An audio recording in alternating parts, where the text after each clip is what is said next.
Welcome back. It's Black History Month, and all month long, WISN 12 is highlighting people, places, and history right here in southeastern Wisconsin. And right now, Brenda and David join me to discuss something coming up.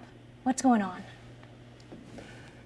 Well, a group of folks have been talking for a while about, in the environmental movement, about honoring African American heroes, just making sure that we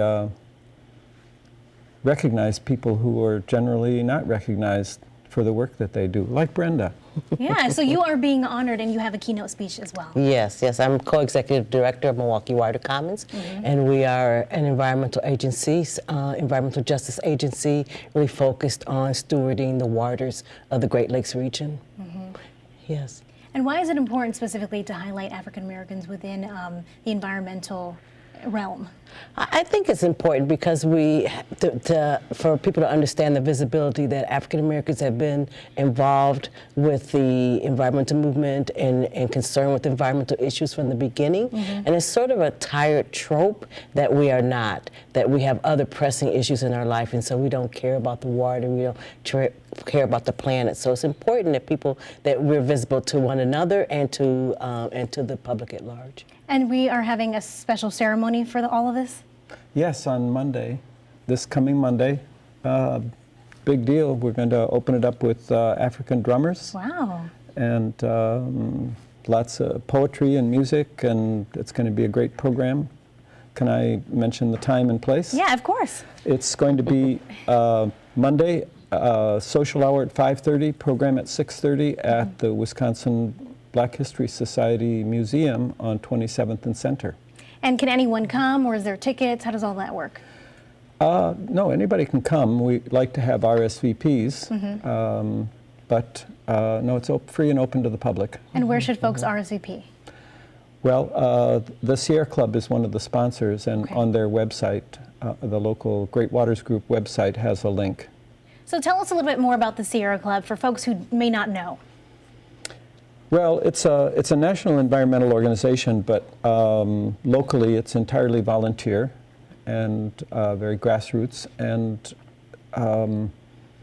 but at the same time, it's like a lot of environmental groups. It's traditionally very white, and we're trying to fix that. It's a problem. We can't solve the big problems in society if we don't come together and do it together. Absolutely. And why do you think it's important to diversify groups like this? Well, I mean, the interesting thing is Black history is environmental history. Environmental history is Black history. And it's important that people are recognized and seen for the work that they do. And it's really in order to have solutions that are sustainable to this planet, for us to take care of the planet, everyone's voice must be heard, everyone must be involved. And so you want to create an atmosphere where everyone feels they belong.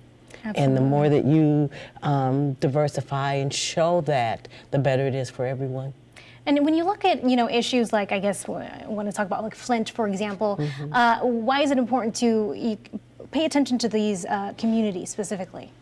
Well, we want to, and many times, poor communities, vulnerable communities are dealing with environment issues that are really through no fault of their own. So they're dealing with the consequences of climate change, they're dealing with the consequences of lead and water, and it's not something that they contributed to. So we have to be sure, as we come up with these solutions, that we keep these communities in mind. And did you have anything to add? Well, Sierra Club, for example, is somewhat more concerned about things like trails and access to recreation and the healthy aspects of getting outdoors. And we see a lot of disparity when you go from one side of the freeway in Milwaukee to the other. We're just hyper-segregated in so many ways, and some communities don't have the same access that other people do. And before we go, I wanted to talk about these pictures here that you shared with us. Those are from our We Are Water celebration that we have every year on Lake Michigan. And we bring the community together, and it's a spiritual and artistic expression of stewardship and gratitude for the gift of the Great Lakes. All right. Well, thank you both for joining us. Beautiful pictures there.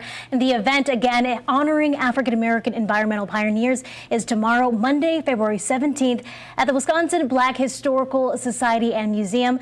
Doors open at 5:30, and the program will begin at 6:30.